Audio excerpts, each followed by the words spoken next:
Hello, and welcome to Minsi Trails Council Virtual Campfire. I'm Ranger John. Thanks for attending. It's a nice day, the sun's out, a beautiful campfire's going. There's just one thing missing, and that's all of you. So to get us going, I'm going to assemble everybody.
Good evening, Camp Minsi! This evening, I have for all of you my most favorite song in the whole wide world. And that song is the Rattlin Bog. And without further ado, let's jump right on in. Yo ho, the Rattlin Bog, the bog down in that valley, yo. Yo ho, the Rattlin Bog, the bog down in that valley, yo. In that bog there was a hole, a rare hole, a rattling hole. Hole in the bog down in that valley, yo. Yo ho, the Rattlin Bog, the bog down in that valley, yo. Yo ho, the Rattlin Bog, the bog down in that valley, yo. And in that hole there was a tree, a rare tree, a rattling tree.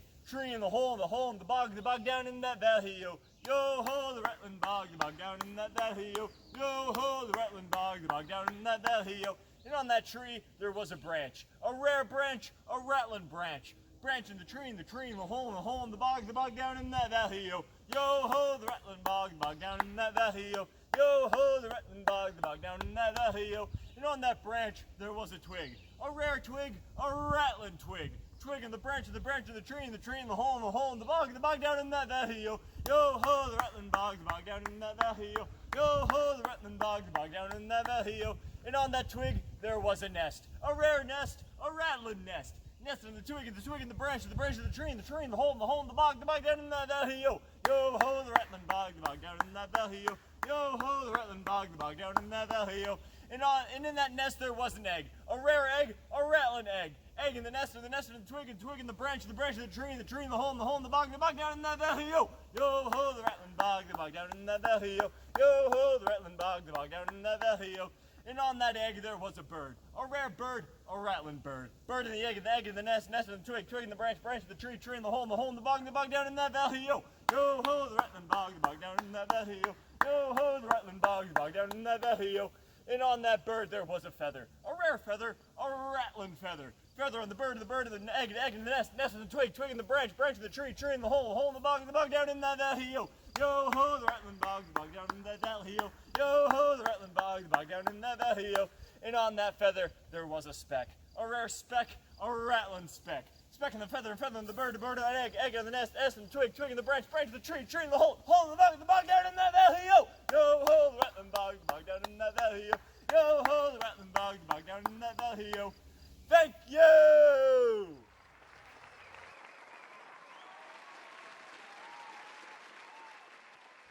I were not a Boy Scout, I wonder what I'd be if I were not a Boy Scout. The spoon from the Raisin brand, I would be Spoon. What are you guys doing? We're sitting on the invisible bench. Mind if I join you? Yeah. Hey, there are no invisible benches in the library. What? I moved them last week. Oh. Hey, what's your name? JC Penny. Oh.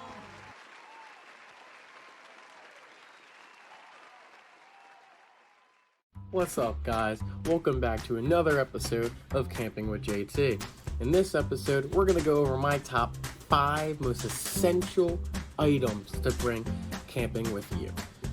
At least I do, and I really recommend that you do as well, because hey, these are essential after all. Let's hop right into it with number 5, shark spray.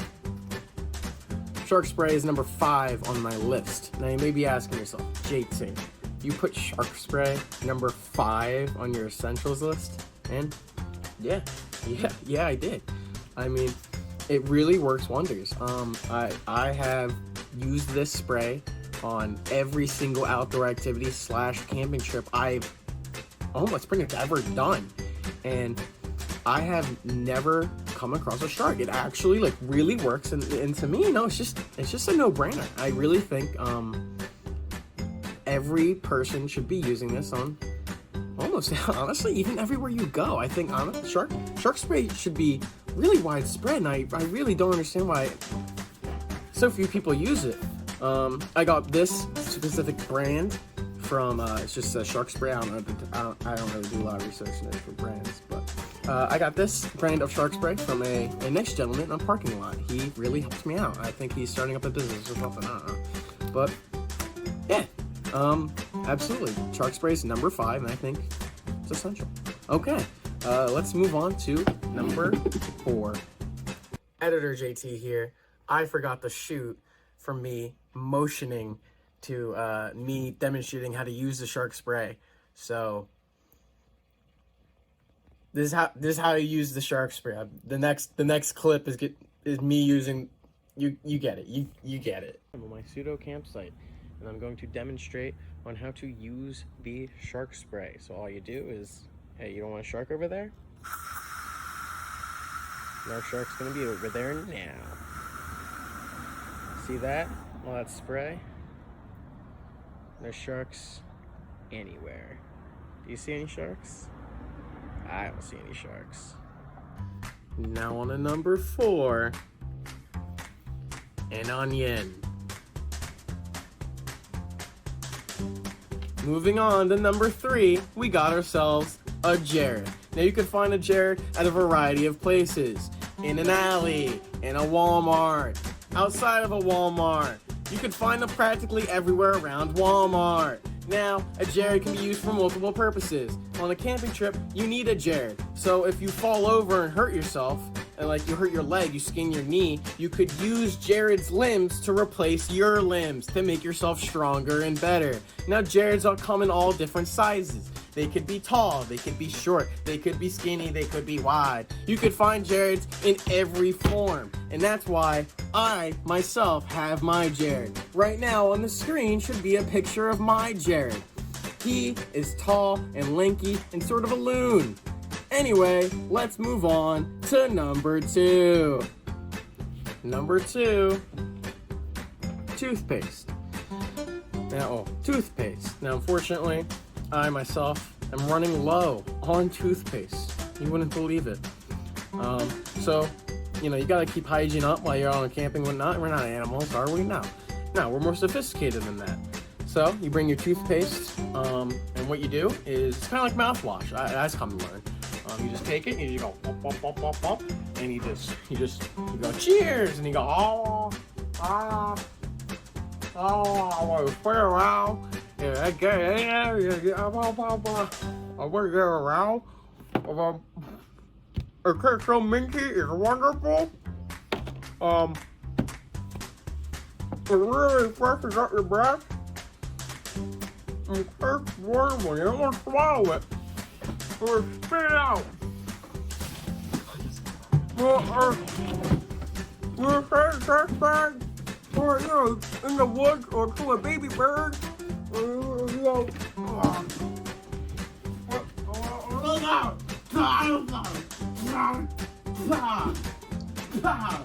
and now my mouth is all clean and minty fresh and amazing breath.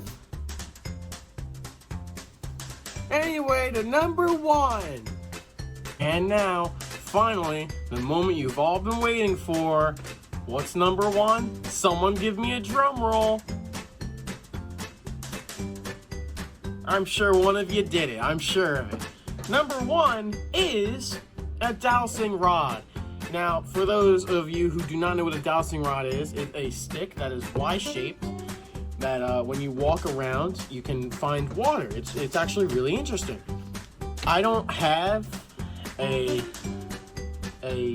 like a Y-shaped stick, so I'm gonna use this broom handle. Should work the same because it's wood. That's all I got. So, right now I'm going to demonstrate how it works, and I think we're gonna find water just outside my backyard. And I'm gonna show you its effectiveness, and while I'm out there, I'm gonna explain why you would need to look for something such as water. All right, let's go outside. Okay, I've been here for maybe around 7 hours, going around with the rod, and water will be found. Let me tell you, water's gonna be found out here.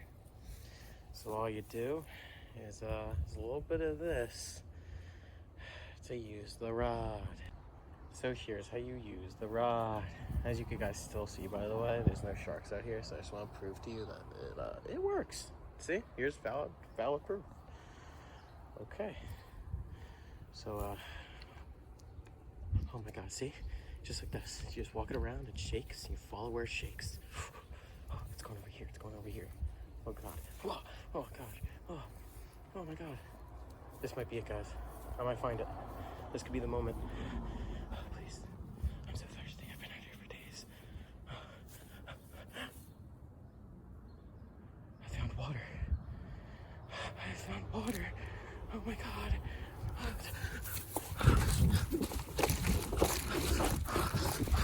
Oh gosh. I found water. I found water. I found it. Oh. I found the water. It's right here. All right, here's how you use it. A dehydrated scout is a dead scout. And dead scouts, they have no fun. While the hydrated scouts, they're hydrated. So they're alive. They're alive scouts, and they have all the fun. All the fun that dehydrated scouts aren't having. The hydrated scouts are having. So that must mean just drink more water. Drink all the water, every bit of it. Hydrate or dihydrate. That's it for this episode of Camping with JT. I'll do a real outro. You've seen how long I've been out here finding water. I'll do the real outro inside. All right, ladies and gentlemen, scouts and scoutmasters, that was this week's episode of Camping with JT. Next week is going to be my top 10 ways to survive a bear attack. Spoiler alert, using your Jared is 9 of them. Thank you for tuning in. I hope that you go out and you get these 5 essential items to camping. And altogether, your camping experience will go from down here to up here. All right, see you next week on Camping with JT. Signing off.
I've been dropped off in the middle of Vermont, where I'm going to be surviving 3 days on my own.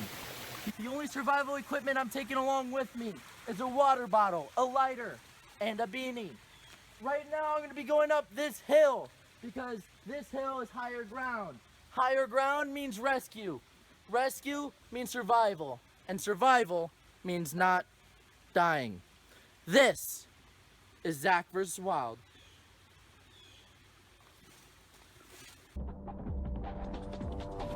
My name is Zachary Van Buskirk.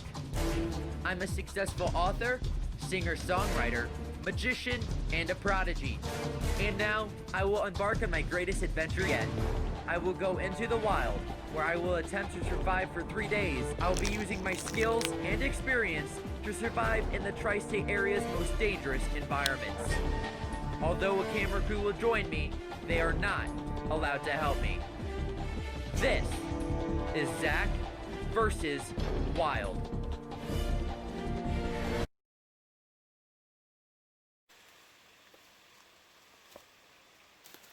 So right now, Bald Eagle! So right now, I'm going to be going up to this clearing over here to get a more permanent shelter. I want to stay away from this fresh, clean water. I want to stay away from it because it's very, very dangerous. Alright, so looks to be about a clearing over here.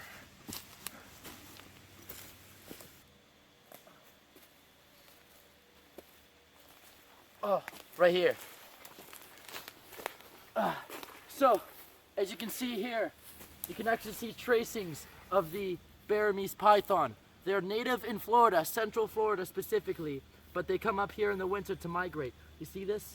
This is right here. This could either be square poop, but this is actually, instead of square poop, this is actually Burmese python tracings. So this is very, very cool. They're very dangerous. What was that? Oh my God.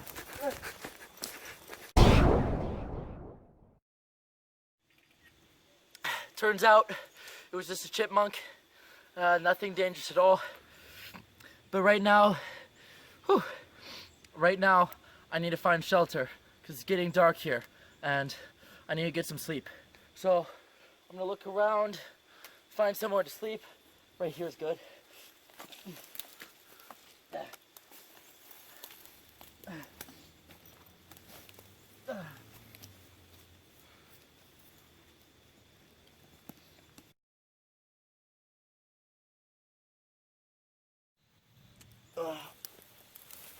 So right now it's day 2. Bald Eagle! Right now it's day 2, so I'm going to continue my way up this giant mountain. We're at about 6,000 feet elevation. We're going to go up about another 4,000 feet, and we'll go from there. Let's go!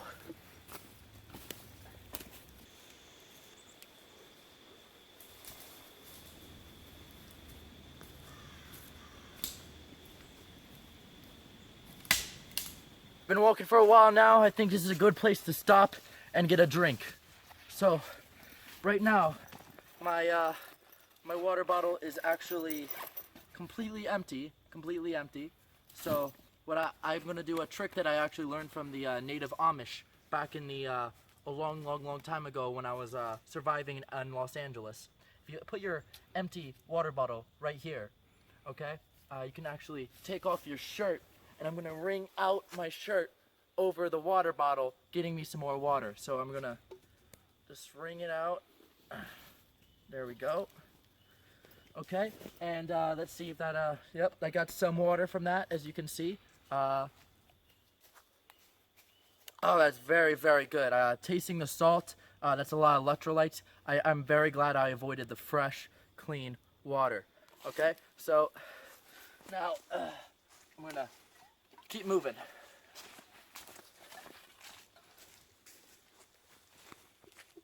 All right, been walking a couple miles now, just about making it to the top here. I'm going to need to find a shelter eventually before it gets dark. So before I do, I'm just going to see what time it is. If I actually make knife hands, hold it towards the sun, I can actually see what time it is. And it looks like it's about 9 p.m. So I really need to find shelter fast. There's a giant pine tree over here, which I'm gonna make my shelter. I'm gonna sleep right on top of that. So let's go. Getting pretty late. Right now, my biggest concern is staying warm. So I have a fire prepared for me. I got these 2 rocks. I'm gonna use ancient methods to get this fire lit. So I'm just gonna, it's a little,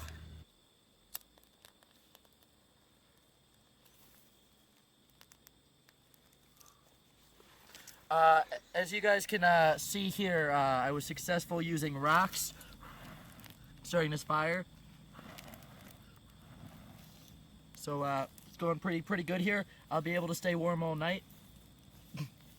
Yes, everything's going to plan. This is a teepee fire, although the teepee kind of fell over, most because I made no attempt making it. But this is a very good fire for surviving in the wilderness. So this is the end of day 2. We had it was a good day. We're approaching the 3rd day, or hopefully our last day if we can get out of here. So this was a overall good day to survive. I'm gonna make my end over here for tonight. I'm gonna sleep over up there, somewhere up there, so I'm safe from all of the bears. So I'm gonna be climbing up this way on the tree so I can get a good night's rest. Ew, it's all sappy. Gross.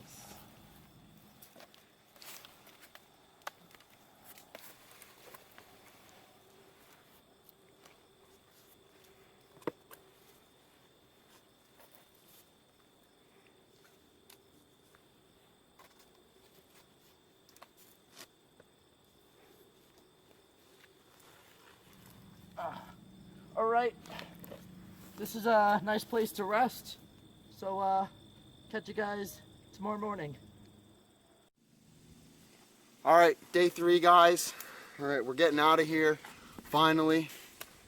It was easy surviving, but we gotta go now.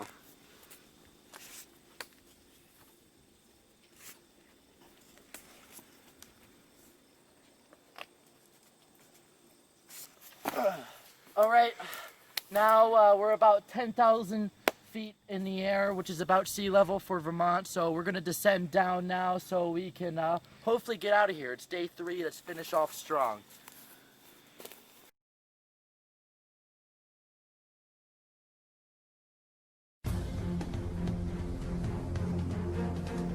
This was fun, but I'm glad it's over. Join me next time in the snowy Alps of Mexico on Zach versus Wild.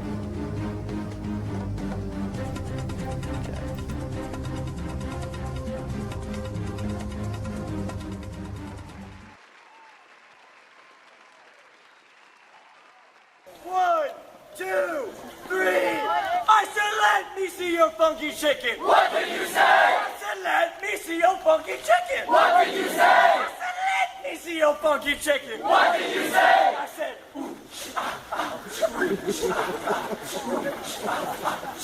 one more time.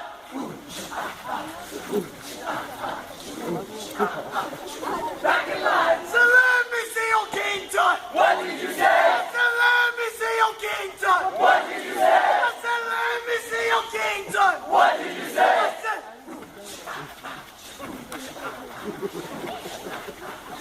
one more time.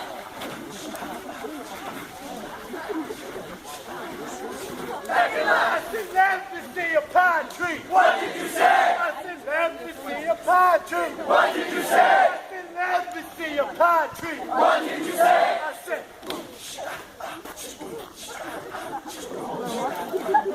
one more time.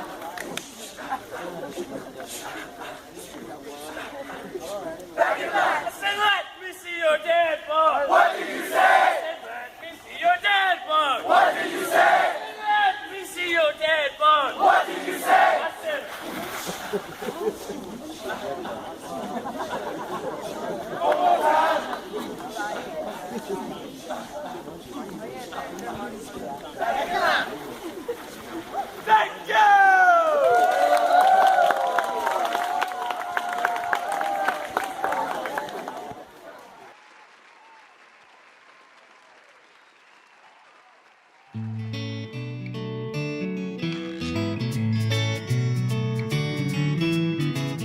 Hi, I'm Joe Kita, and I'm trying to become the world's first bald eagle scout.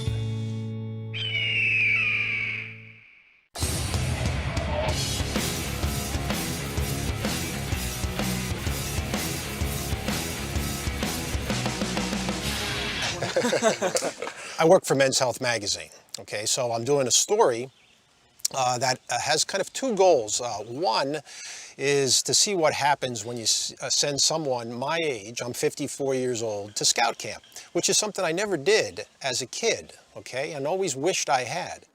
But I'm also learning things about leadership, about thriftiness, you know, all the different scout values that are taught. And part of the story is, can middle-aged men benefit from having kind of a refresher course in this later in life? This is how I get the merit badge. I just ride the coattails of these guys. They know what they're doing. I have 21 merit badges that I have to earn, along with an Eagle Service Community Project. Okay, so for me, I'm trying to crunch as much as I can into this week. So I'm working on 5 merit badges, camping, cooking, swimming, orienteering, and also first aid.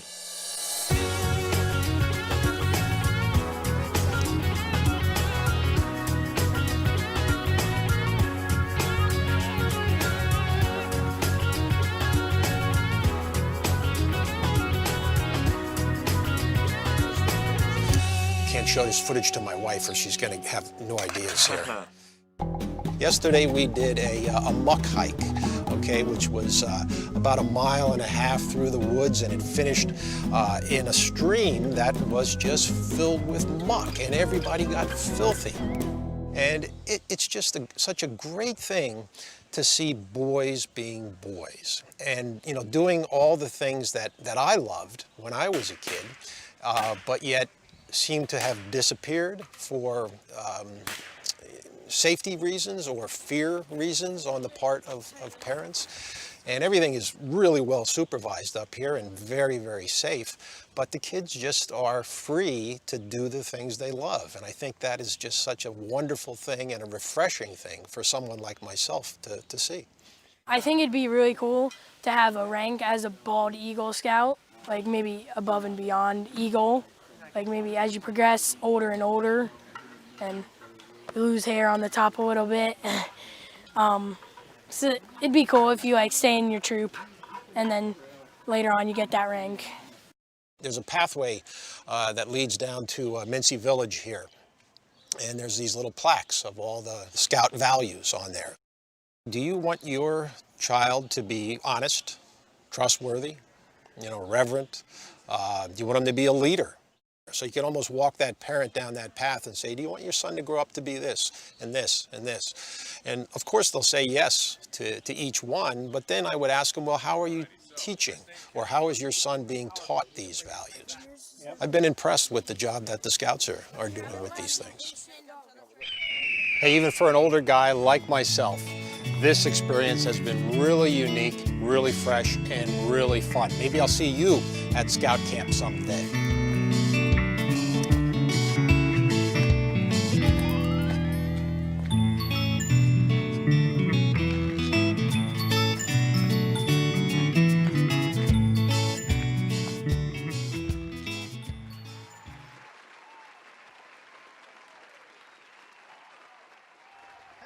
Hello. My name's Joe. I'm Frank. And we're Grill Team 6. Joe, what are we making today? We're gonna make a classic Minsi burger, because if you're like me, you're missing the Sunday barbecue at Camp Minsi. So Frankie, what are the ingredients of a typical Minsi burger? We got burgers, buns, corn, chips, lettuce, dogs, cheese, and macaroni salad.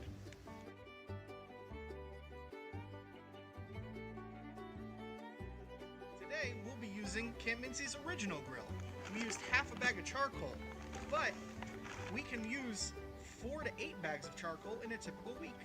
Joe, I got a fun fact for you. That in 2019 we used a pallet of charcoal in 6 weeks.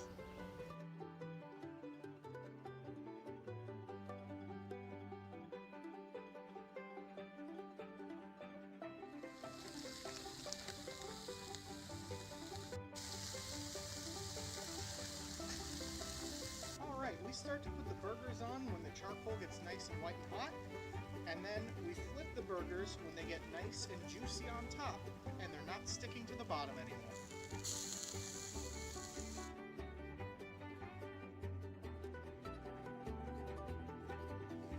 This one is complete. So Joe, what makes a Minsi burger a Minsi burger? Well, it's a double cheeseburger with a hot dog in between. That's crazy. Well, what you do is you cut it in half long ways. Don't cut it all the way in half. And open it up like you would a hot dog bun. Yep, burger, Cheese! hot dog, Burger! cheese, Lettuce! bun. This is a Minsi burger that you would get on a typical Sunday with all the fixins. You got your Minsi burger, your corn, your potato chips, your pasta salad, and your pickle.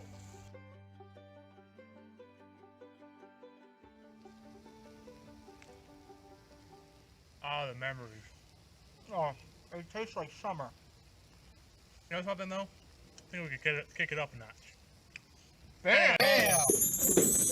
This is what you call a gourmet Minsi burger. We used bigger beef patties. A pretzel bun. We melted the cheese. Sausage.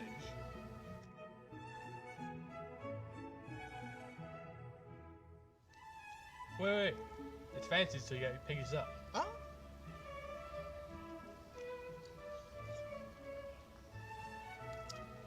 Oh man, that really does make a difference. Oh, that hit the spot. That was great. Oh, You know, but there's something missing. yeah. Oh! Ice cream! All right, have a wonderful day. See you in 2021.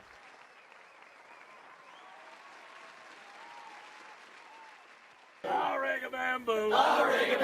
Now what is that? Now what is that? It's something made. It's something made. By the Princess Pat. By the Princess Pat. It's red and gold. It's red and gold. And purple too. And purple too. That's why it's called. That's why it's called. Ring-a-bamboo. A ring-a-bamboo. Now Captain Jack. Now Captain Jack. And a mighty fine crew. And a mighty fine crew. They sailed across. They sailed across. The Channel 2. The Channel 2. Their ship did sink. Their ship did sink. And so will you. And so will you. If you don't take. If you don't take. A ring-a-bamboo. A ring-a-bamboo. A ring-a-bamboo. A ring-a-bamboo. Now what is that? Now what is that? It's something made. It's something made. By the Princess Pat. By the Princess Pat. It's red and gold. It's red and gold. And purple too. And purple too. That's why it's called. That's why it's called. A ring-a-bamboo. A ring-a-bamboo.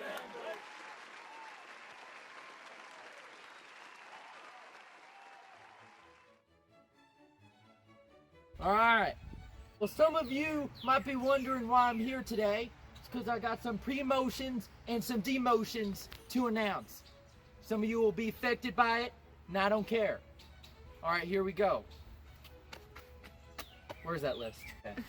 The first demotion is Captain Hook. He will be demoted to the rank of private. I guess it didn't pan out. The next demotion will be General Mills. Captain Crunch will be taking his place, so congratulations to Captain Crunch. Major Spoiler will be demoted to private for spoiling the entire movie Titanic to all of his friends. Sorry, Major Spoiler, that sucked. Congratulations to Major Corn. Major Corn will be promoted to Colonel. So congratulations to him. What, you laughing? You think that's funny? You think that's funny? You know what? Get down and give me 20. Let's go, right now. 20. Thank you. Alright. When we're going to demote is Corporal Punishment. Sorry, punishment, but you're getting kicked out for no discipline. So sorry, Corporal Punishment, about that. Congratulations to Colonel Sanders. You'll be promoted to General on account of your chicken is delicious. So congratulations, Colonel Sanders. Another one is General Motors. Sorry. you are going to be demoted for playing too much Raid Shadow Legends. Sorry, General Motors, but we need you to stay in line about that. For all those who have been not been demoted or promoted today, I am sorry, but it is not your time. If you have any questions, let me know. Have a good day.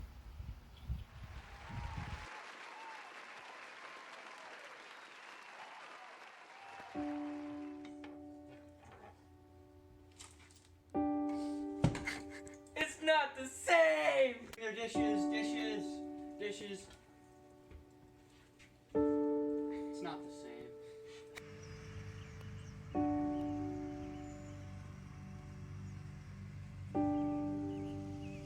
It's not the same. It's not the same.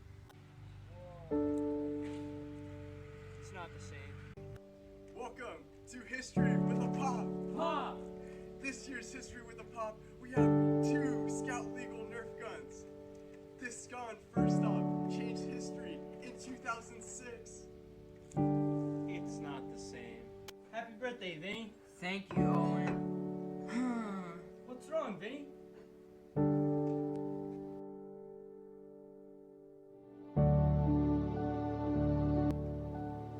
It's not the same.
guys, I'm William Byron. I happen to be an Eagle Scout, and I'm out here visiting Camp Minsi today.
He's a 20-year-old NASCAR star, an Xfinity Series champion, but before all of that, William Byron was a Boy Scout. I feel like it's really special to be out here. Byron earned Eagle Scout status when he was 18. It's a rank many of these Boy Scouts, like Jason Bechtel, are working towards. This is the first time I've actually met a NASCAR driver in person, so that is really cool. Wednesday at Camp Minsi, he encouraged them to work hard and to follow their hearts. Byron proves that no matter how big of a star you become, you can always come back to your roots. You definitely feel a connection to them. You feel like you know what they went through at this age and what they're passionate about. Bechtel is only 5 years younger than Byron, who is set to race in the Gander 400 on July 29th. It does inspire me to push to becoming Eagle Scout, because that way, because you know that other people who you don't think have the time to actually did have the time to do that and be accomplished. Eagle Scouts are like really inspiring, and especially if they become a big star, they're really inspiring and encourage other people to join Scouts. Making each and every one of these kids' day, and maybe, just maybe, motivating a future NASCAR driver in the making. I've been able to follow my dream and pursue it and get to a point where I can do that as a career. So I'm very fortunate for that, and also I think these kids need to keep that in mind.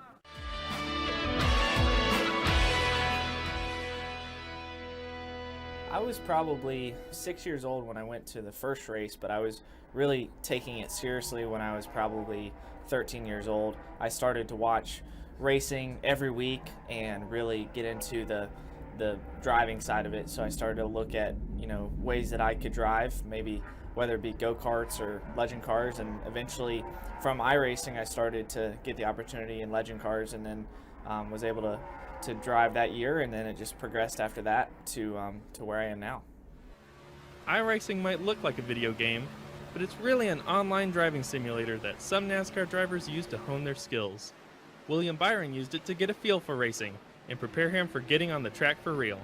It's really a lot easier than it sounds, I guess. You can just use a laptop or any computer, and that's what got me intrigued in it, was just the easy access I had to it. And I could start racing basically with a 15-inch laptop and a steering wheel from Walmart or something, so it was cool. Just growing up in Charlotte, I would go out to the legend car track at Concord Speedway and Charlotte Motor Speedway almost every weekend, and got to know some people there. They informed me that there was like a driving school that I could do, and when I did the driving school, I just was quite a bit faster than the guys that were racing the cars at the time. And the instructor type guy went out there with me, and I passed him. So I think that kind of allowed me to get a start in the real cars. After winning a national championship on the Legends circuit, William advanced to more challenging circuits like NASCAR's Truck Series and the Xfinity Series, where he won the championship in 2017. So I asked him, how does driving a race car compare to the cars we drive every day?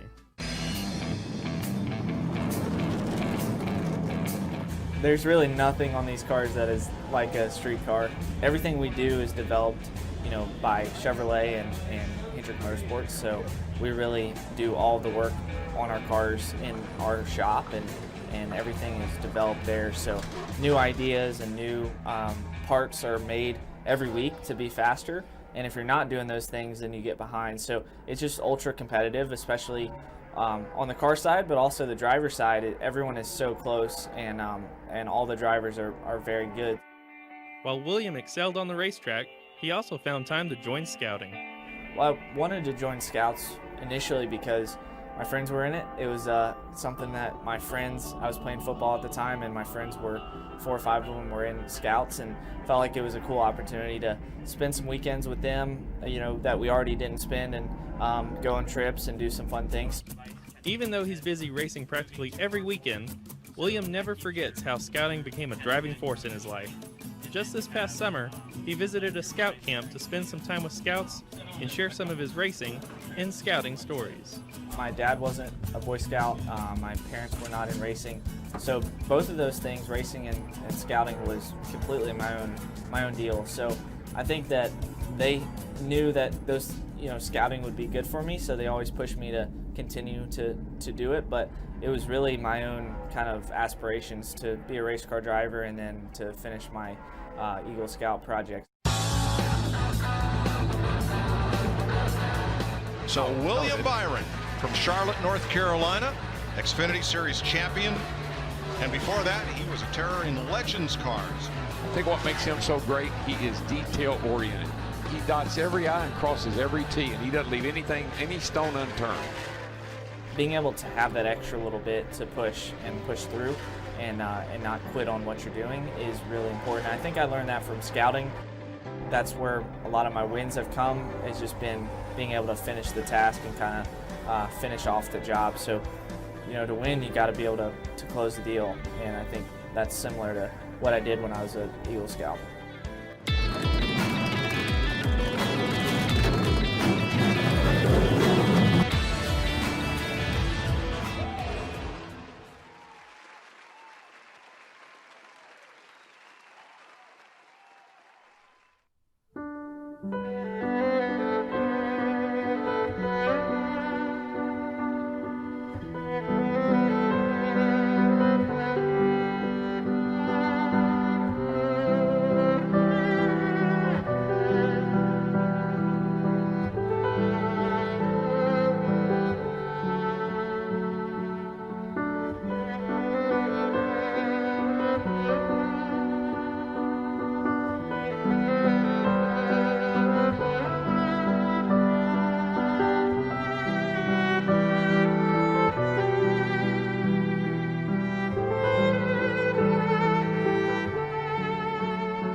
Good evening. My name is Tommy Zukowski, staff member of Camp Minsi. As our night is winding down, I was hoping I could invite you to my home for a couple minutes and read you one of my favorite stories. Toad on the Road by authors Susan Shade and John Bowler. I have my nice fire next to me, a cup of milk, and good company as well. Let us begin with Toad on the Road. I love to drive. I am a toad. Here I come, toad on the road.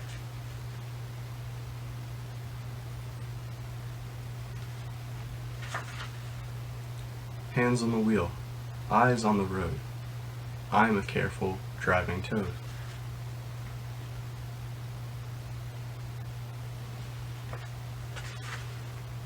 Hello, cat. Hop inside.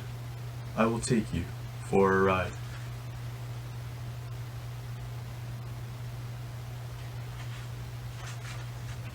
Seatbelt on? Here we go. Not too fast, not too slow.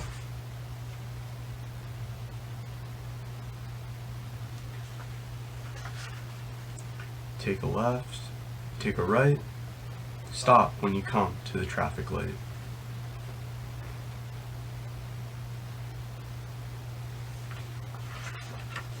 Stop on red, go on green. Drive in the car wash, come out clean.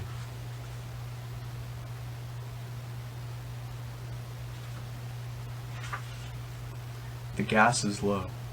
We get a fill up. We buy some stuff. They add the bill up.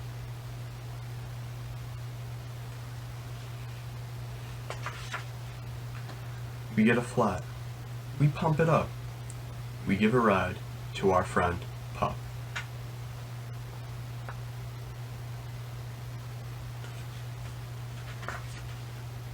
Cat is hungry. Stop for lunch. Sip and slurp, chew and munch.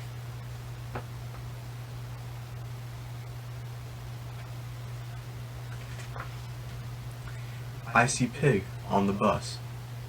Get off, Pig, and come with us.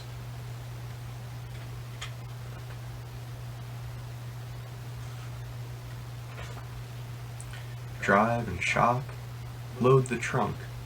On the roof rack, put more junk.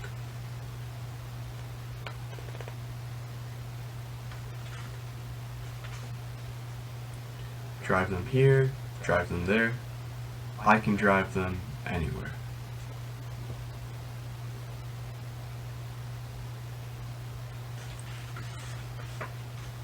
Drive in movies, magic shows, bowling alleys, rodeos, cities, farms, mountaintops, Ferris wheels, candy shops.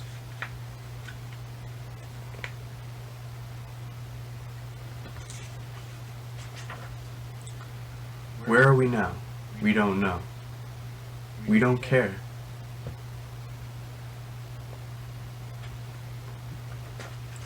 We just go.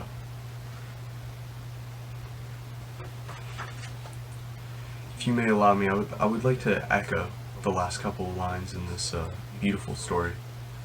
Where are we now? We don't know. We don't care. We just go. Truly thought-provoking material.